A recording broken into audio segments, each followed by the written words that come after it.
downtime by carrying out a safety test on an emergency core cooling feature. At 1:24 in the morning, an engineer recorded in his diary that the protective system wasn't working. At the same moment, a huge and catastrophic surge in power caused 2 explosions. As fires raged, the core of reactor number 4 was destroyed. A huge cloud rose into the sky, spreading large amounts of radioactive fuel and materials into the atmosphere. Sweden was the first foreign country to find out about the accident when it detected unusual levels of radioactivity coming from the east 2 days later. Ukrainian authorities tried to hide the disaster, which had by that time claimed only 2 lives, when 1 employee was killed instantly and another died in hospital several hours later.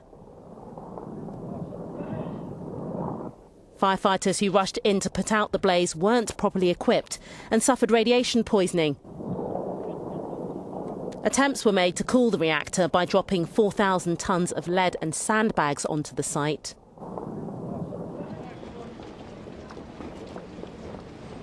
48,000 people living in Pripyat were also victims of the ineptitude and secrecy of the authorities.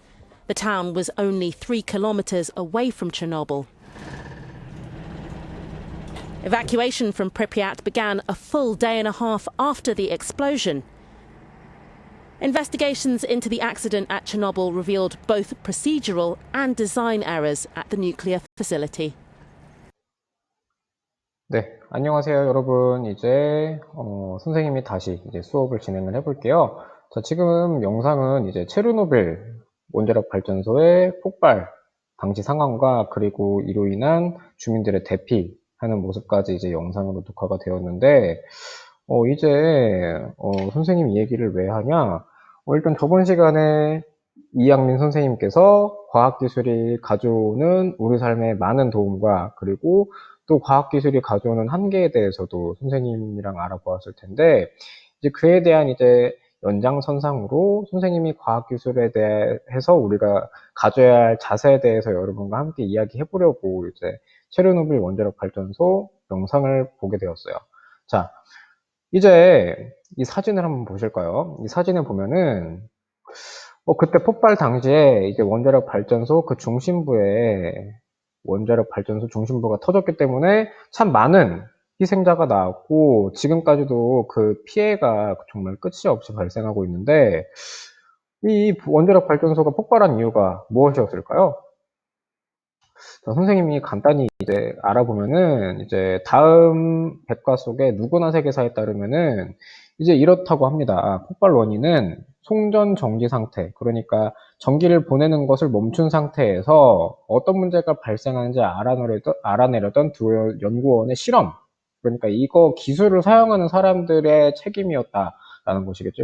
1차적으로는. 게다가 허가받지 않은 상태에서 이루어진 실험이었다고 했기 때문에 아주 큰 문제였어요. 근데 이제 이 사용하는 사람, 기술을 사용하는 사람에게도 책임이 있었지만 어쨌든 기술 자체에도 어쨌든 결함이 있었어요. 왜냐면은 이 온도도 스스로 조절을 못하고 그리고 인간이 통제할 수 없을 정도로 폭발이 일어날 수 있는 그런 큰 위험이 있었기 때문에 기술 자체의 문제도 있었고 그리고 기술을 사용하는 직원들의 문제도 있었고, 자, 그래서 이 원인이 참 이제 다양하게 지금 종합적으로 이루어져 있었고, 결국에는 지금은 이 주변 사람들은 아예 거의 다 빠진 상태고, 이제 체르노빌 원자력 발전소는 지금 아예 벙커로 덮여서 원자력 안에 있는 그 방사선이 퍼지지 않게 하고 있다고 합니다. 자, 그래서 여러분들 한번 생각을 할 필요가 있어요. 그래서 우리가 과학기술에 대해 이야기해 볼 때 그 책임이 누구한테 있냐, 발생할 문제를 알아보았을 때 그 책임이 누구한테 있냐 생각을 해보았을 때 일단 이렇게 생각하는 사람이 있겠죠. 아니, 그렇게 위험한 기술을 애초에 조심히 만들었어야지. 그래서 발전 기술을 만든 사람에게도 책임이 있다. 그래서 만들기 전에 이렇게 폭발이 위험할 상황을 고려를 했었어야 됐다. 그래서 폭발이 가져올 문제를 고려했었어야 됐다라고 주장하는 사람이 있을 거예요. 그리고 단순히 이게 너무 전기 생산 비용을 절약하자고 인류에게 피해가 큰 기술을 만든 것 자체가 이 만든 사람에게도 책임이 있다. 즉 과학기술자에게도 책임이 있다라고 주장을 할 수도 있고요. 이와 반대로 아니 너 그게 무슨 소리야. 이 기술 발전이 얼마나 중요한데 그것을 사용한 사람에게만 책임이 있는 거지. 그러니까 원자력 발전소에서 일하던 사람에게만 책임이 있다. 그래서 애초에 그 기술이 어느 기술이나 다 문제가 있는 것인데 그 위험성을 알지 못하고 그것을 사용한 발전소 직원이 더 잘못한 거고, 그리고 과학기술자는 그냥 원자력 발전 기술이 가져온 효율적 전기 생산의 중요성을 잊어서는 안 되지, 이것을 사용한 사람에게만 잘못이 있는 것이다 라고 주장을 할 텐데, 이 두 가지 주장을 간단하게 한번 바꿔본다면은 이렇게 바꿔볼 수 있어요.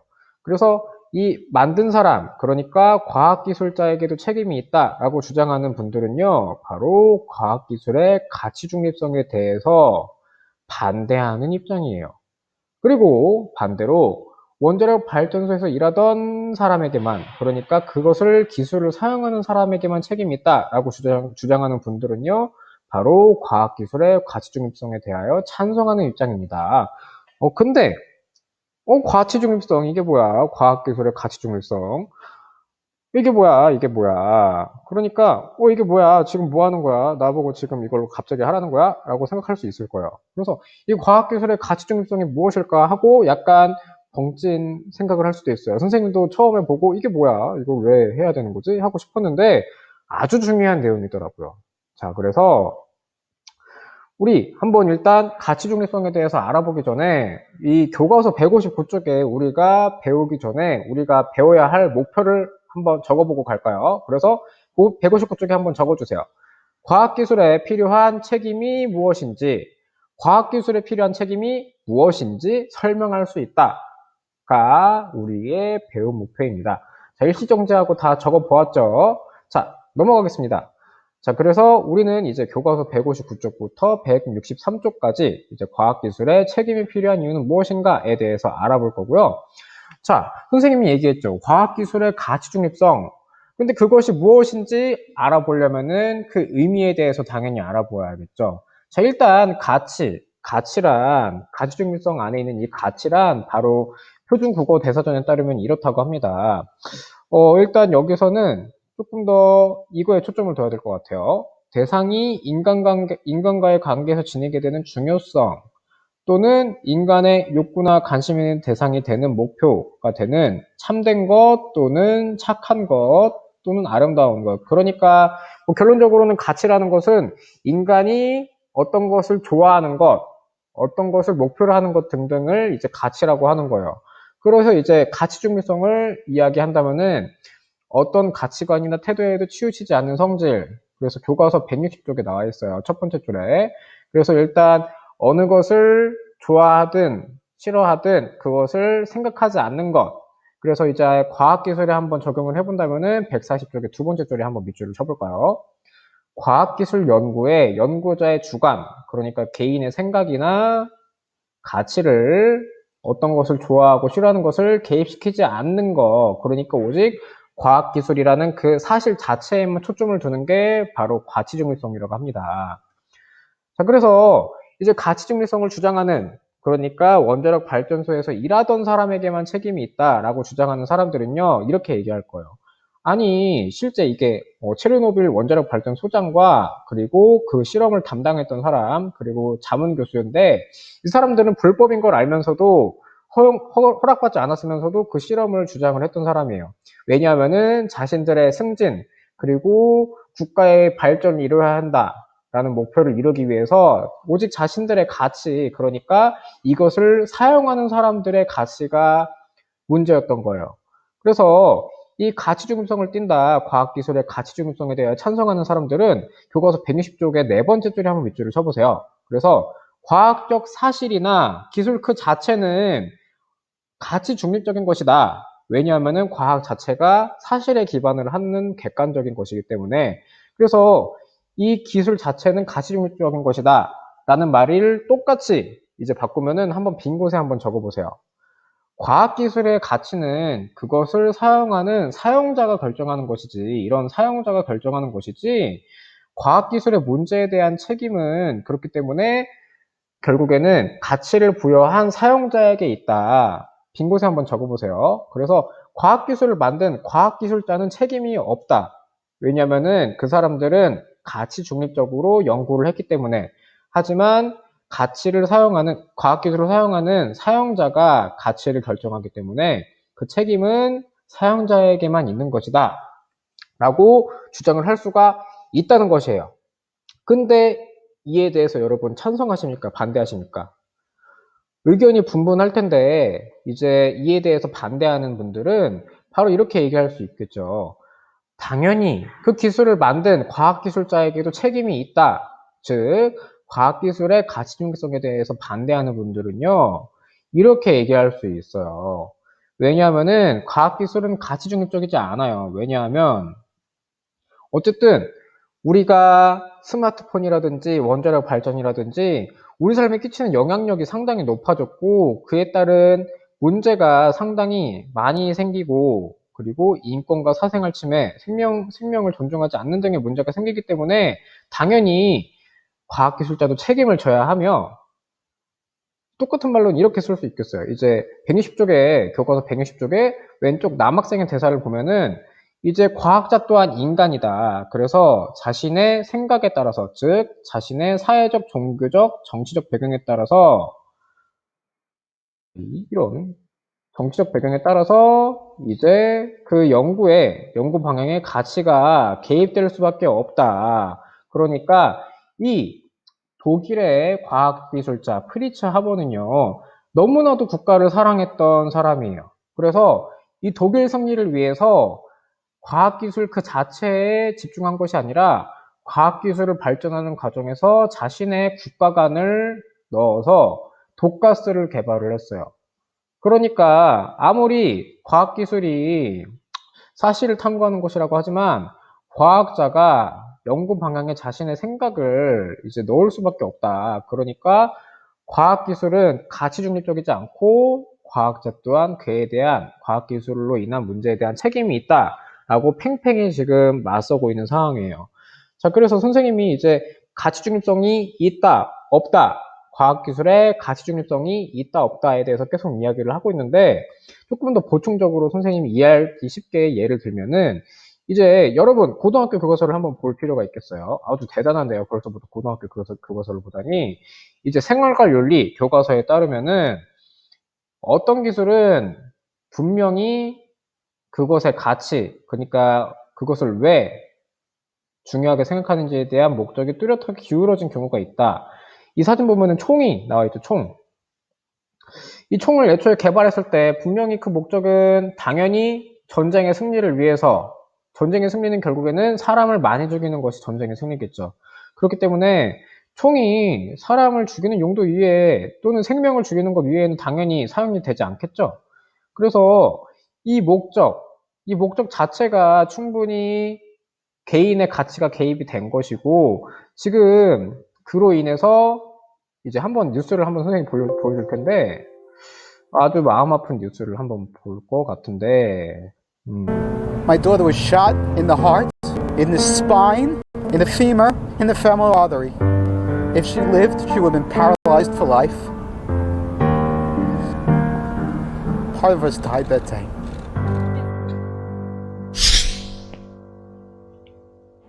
(911) What is your emergency? Yes, there's shots at Stillman Douglas. Someone's shooting up the school at Stillman Douglas. I'm sorry, I can't hear you. What's happening? Someone's shooting up Marcus Stillman Douglas. Someone is doing what? Hello? Hello? Hello? Marcus Stillman Douglas High School is being shot up. It's being shot up? Are you at the school? I can't hear you. Are you at the school?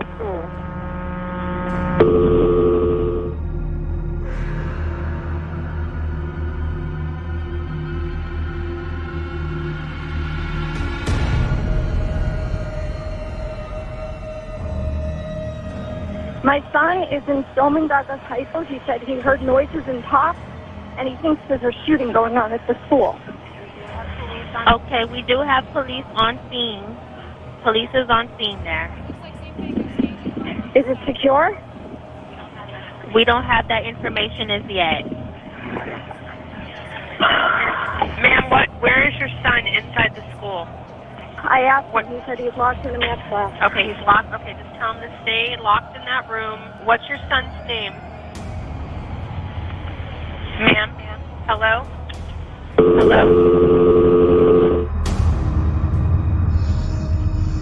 네, 이렇게 총기 자체가 아무리 만드는 사람 입장에서는 자기들이 정말 좋은 목적을 위해서 만들었다고 해도 이런 문제가 있기 때문에 당연히 이것을 만든 과학기술자에게도 책임이 있다. 그러니까 과학기술의 가치중립성은 없는 것이다 라고 주장할 수 있겠지만, 근데 이제 반대로 이제 원자력 발전소가 아까와 같은 체르노빌 발전소와 같은 문제가 있었다 해도 그것이 가져오는 그 효율적인 전기 생산이라는 그 사실 자체는 부정할 수가 없는 것이에요. 솔직히 말하면. 왜냐하면은 이제 우리나라도 지금 탈원전에 대해서 계속 이야기를 하고 있지만 이제 독일의 경우에는 탈원전 시대로 이제 접어들어서 원자력 발전소도 많이 없앴고 지금 천연 자원으로 이제 계속 전기를 만들고 있는데 문제는 그것이 상당히 전기 생산 자체가 부족한 상황이어서 프랑스에서 이제 전기를 끌어다 쓰는 그런 상황이 있었고, 그렇기 때문에 이제 과학기술 자체가 가져오는 이제 스마트폰이랑 그리고 이제 인공지능과 같이 우리 삶에서 충분히 과학기술 그 자체가 가지고 오는 영향이, 긍정적인 영향이 많기 때문에 그래서 과학기술 가치중립성이 추구하는 그 자연현상의 객관적인 사실과 그것을 발견함으로써 얻을 수 있는 긍정적인 역할도 당연히 가치중립성을 중요시해야 한다라는 것 그 자체는 잊어서는 안 될 거예요. 자, 그래서 다시 한번 이제 또 다른 예를 들어보면은 드론 같은 경우에도 그 기술 자체에서 조금 더 우리가 발전을 가지고 온다면은 당연히 택배를 어느 상황에서든지 택배 기사님이 고생하시지 않아도 드론이 기술 발전에 그런 혜택을 받기 위해서 계속 발전할 수도 있겠지만 그것이 만들어진 자체가 그것을 만든 사람이 목적을 분명히 하지 않으면은 이런 사생활 침해 문제가 발생하듯이 우리 굉장히 중요한 내용이에요. 120쪽에 14번째 줄에 한번 밑줄을 쳐보세요. 자, 그래서 왜 우리가 이 내용을 탐구하는지에 대한 결론이라고 할 수 있는데 우리가 드론이나 원자력 발전과 같은 과학기술 그 자체를 맹신, 그러니까 오로지 그것만 믿는 것보다는 항상 관심을 가지고 과학기술이 가지고 오는 긍정적 또는 부정적인 사회적 기능과 그에 대한 도덕적 책임을 물을 수 있는 비판적인 태도는 충분히 갖춰야 된다는 것이에요. 그러니까 원자력 발전과 드론과 같은 과학기술이 가지고 오는 그런 긍정적인 역할 그 자체에도 초점을 맞추되 그것이 만약에 사회적으로 도덕적으로 문제가 생긴다면은 그에 대해서 비판을 하고 책임을 물을 수 있어야 한다는 게 우리의 중요한 결론이라는 것이에요. 그래서 잠깐 일시정지하고 14번째 줄에 밑줄을 쳐보시고요. 자, 그래서 지금 가치중립성이 있다, 가치중립성이 없다에 대해서 과학기술에 대한 우리의 자세를 계속 어떤 것이 중요한지 어떤 것이 또 중요하지 않은지 여러분들의 생각이 계속 왔다 갔다 했을 텐데 여러분은 어느 의견에 동의하십니까? 원자력 발전 기술을 만든 사람에게도 책임이 있다. 아닌가요? 원자력 발전소에서 일하던 사람에게만 책임이 있다. 여러분들은 어떤 의견에 동의하시는지 한번 생각을 해보시면서 이제 잠시 쉬시고 다음 파트로 넘어가겠습니다.